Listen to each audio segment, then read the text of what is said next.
Hi, I'm Steve Guinup, and for 25 years, I've been an award-winning developer of online virtual spaces, and I'm currently the immersive librarian at Miami University. This talk that I'm going to give on innovative space has its roots in a conference I was invited to speak at 15 years ago. This was the 2005 Web3D conference put on by the Association of Computing Machinery, so an engineering event. Now, when I was introduced, my friend said something that went like this. He said, "Hey, this is Steve Guinup. He's going to tell us how to make our work look pretty.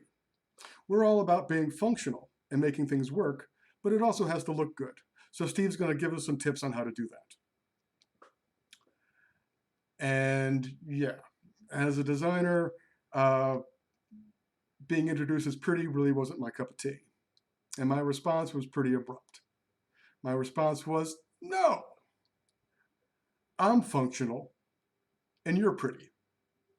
And you can imagine the hush that these engineers had in their minds.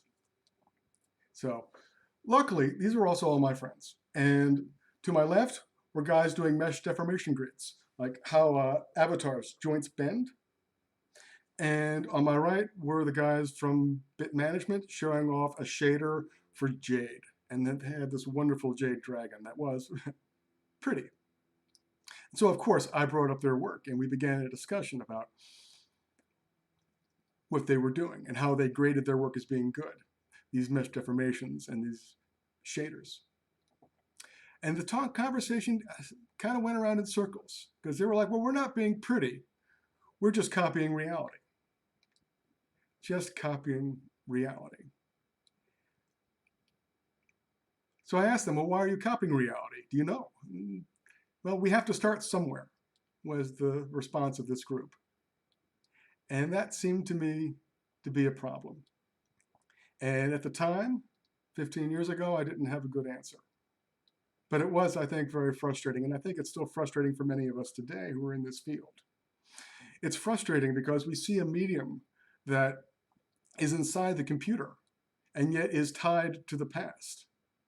I mean, we live in a world that's becoming more and more virtual every day, more and more digital and expressive and dynamic, and yet the virtual doesn't seem to be able to take part in that.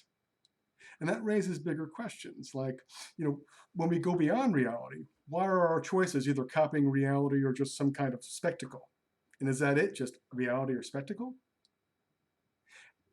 Can you actually create reality if you don't even understand why you're copying it? This is what my talk is about and how we answer those questions.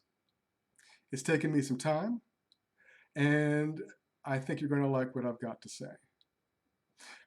As a foundation, I bring in some of the most creative spaces you can imagine. Virtual reality art galleries.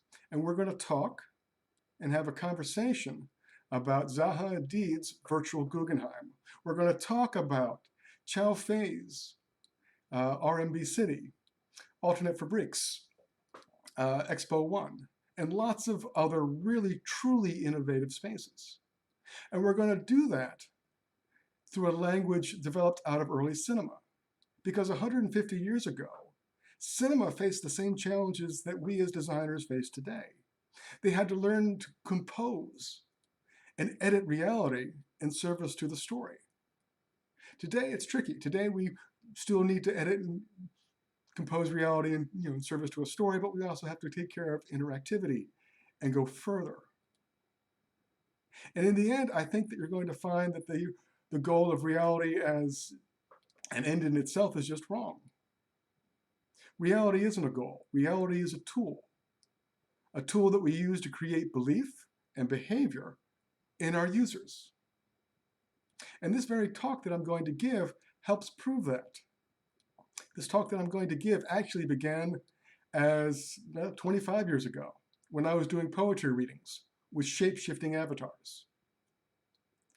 Now, if all this sounds interesting to you, please come. This is going to be a great talk. You're going to learn a lot, and you're going to walk out with some really good information that's going to make you a better designer. All right? Thank you for listening.